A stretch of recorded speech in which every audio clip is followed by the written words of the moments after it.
ربنا ولا تحملنا ما لا طاقة لنا به واعف عنا واغفر لنا وارحمنا أنت مولانا فانصرنا على القوم الكافرين صدق الله العظيم.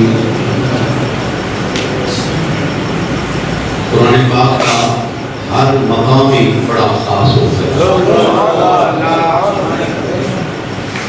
آج کی منزل میں ایک مقام کی تلاوت ہوئی. اللہ تعالیٰ نے ارشاد فرمایا ہن لباس لکم وانتم لباس لہن. بیویاں اپنے شوہروں کا لباس ہیں. شوہر بیویوں کا لباس ہیں. میاں اور بیوی ایک دوسرے کا لباس ہیں. لباس سے ایک دوسرے کو، لباس سے انسان کو ستر ڈھانپنے کا موقع ملتا ہے. لباس انسان کو گرمی سے بچاتا ہے، سردی سے بچاتا ہے. لباس انسان کو عزت دیتا ہے.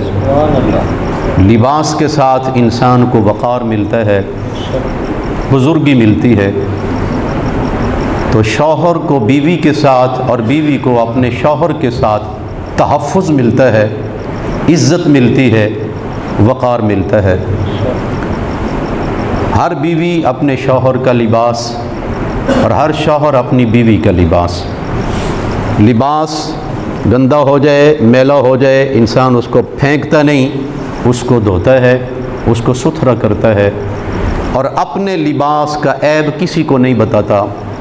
میاں اور بیوی باہمی کوئی تلخی ہو جائے، کوئی کھٹی میٹھی ہو جائے، کسی کو مت بتائیں. اپنے معاملات کو خود حل کرنے کی کوشش کریں.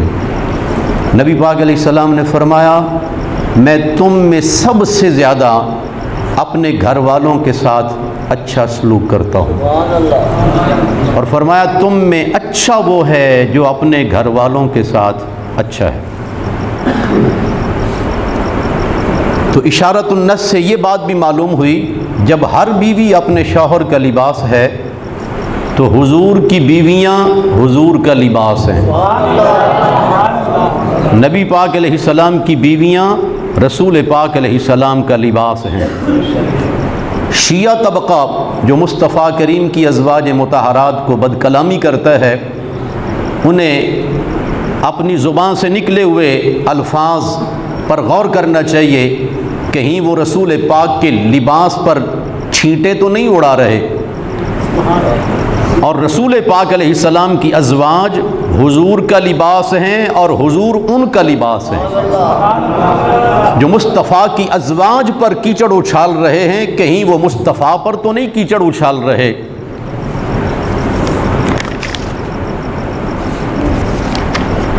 بہت سے مقامات سبحان اللہ. اور پھر آگے ایک جگہ ارشاد ہوا ایمان والو پورے اسلام میں داخل ہو جاؤ، پورے اسلام میں داخل ہو جاؤ.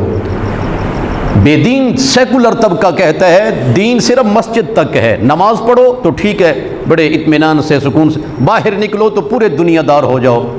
یہ بے وقوفی ہے، یہ حماقت ہے، یہ گمراہی اور بے دینی ہے. دین مسجد میں بھی ہے، دین گھر میں بھی ہے، دین دکان میں بھی ہے، دین بازار میں بھی ہے، دین ہر جگہ پر ہے، اور دین دنیا میں بھی ہے، دین قبر میں بھی ہے. جنہوں نے کہا دین مسجد تک ہے وہ قبر میں کیا لے کے جائیں گے؟ ہر جگہ پر مومن کو دین کا خادم ہو کر رہنا چاہیے. نظر آئے یہ رسول پاک کا امتی جا رہا، اپنی چال کے ساتھ، اپنی ڈھال کے ساتھ، اپنی گفتار، اپنی رفتار کے ساتھ مومن کو سر سے پاؤں تک دین میں ڈھل جانا چاہیے. ایک اور مقام پر ارشاد ہوا کیا تم یہ گمان کرتے ہو کہ تم آزمائے بغیر جنت میں چلے جاؤ گے؟ تم سے پہلے لوگوں کو تکلیفیں پہنچیں، ان کو آزمائشیں پہنچیں، ان کو جھنجھوڑا گیا. اس قدر انہیں تکلیفیں آئیں کہ رسول اور ایمان والے پکار اٹھے متی نصر اللہ، یا اللہ تیری مدد کب آئے گی؟ نبی پاک علیہ السلام نے فرمایا انبیاء کو آرے کے ساتھ چیر دیا گیا۔ حضور علیہ السلام نے فرمایا ایمان والوں کو زندہ زمین میں گاڑ دیا گیا۔ فرمایا اہل ایمان کے وجود سے لوہے کی کنگھیوں کے ساتھ ان کی کھالیں ادھیڑ دی گئیں، مگر اتنی تکلیفوں کے باوجود وہ ایمان پر ڈٹے رہے۔ گرامی قدر حضرات، ہمیں اللہ تعالیٰ کا شکر ادا کرنا چاہیے، اس نے ہمیں ایک ملک ایسا دیا کہ ہم مسجد میں آئے، ہمیں کسی نے وٹے نہیں مارے، ہمیں کسی نے کینکر نہیں مارے، ہمیں کسی نے گولیوں کا نشانہ نہیں بنایا۔ کشمیر کے مسلمانوں سے پوچھئے کہ آزادی کتنی بڑی نعمت ہے، فلسطین کے مسلمانوں سے پوچھئے آزادی کتنی بڑی نعمت ہے، لیکن اس آزاد اسلامی ملک میں ایک وہ طبقہ پیدا ہوا جو اسلام سے آزادی چاہتے ہیں، جو کہتے ہیں کہ ہمیں آزادی ملنی چاہیے، ہمیں قرآن سے آزادی ملنی چاہیے، ہمیں دین سے اسلامی آزادی ملنی چاہیے، ہم ہر طرح سے آزاد ہونا چاہتے ہیں۔ دیں ہاتھ سے دے کر اگر آزاد ہو ملت، حکیم الامت شاعر مشرق علامہ اقبال اپنی ملت کے مردوں عورتوں کو ایک پیغام دے رہے ہیں۔ دیں ہاتھ سے دے کر اگر آزاد ہو ملت، ہے ایسی تجارت میں مسلمان کا خسارہ۔ فرمایا عزیز عزت نہیں ملے گی، نقصان ملے گا۔ تم اگر دین دے کر دنیا لے رہے ہو تو بڑا گھاٹے کا سودا کر رہے ہو۔ اور اللہ اکبر، سبحان اللہ، ارشاد فرمایا نساؤکم حرث لکم، تمہاری بیویاں یہ تمہارا کھیت ہیں، بیویاں کھیت ہیں۔ کھیت سے انسان کو کھانا ملتا ہے، کھیت سے انسان کو پھل ملتے ہیں، کھیت سے انسان کو پھول ملتے ہیں، کھیت سے انسان کو اپنی ہر ضرورت ملتی ہے، اور کھیت اچھا ہوگا تو فصل اچھی ہوگی، بیوی حیا والی ہوگی، اولاد بھی نیک ہوگی، اور زمین کلر والی ہوگی تو کچھ بھی نہیں ملے گا، زمین زرخیز ہوگی۔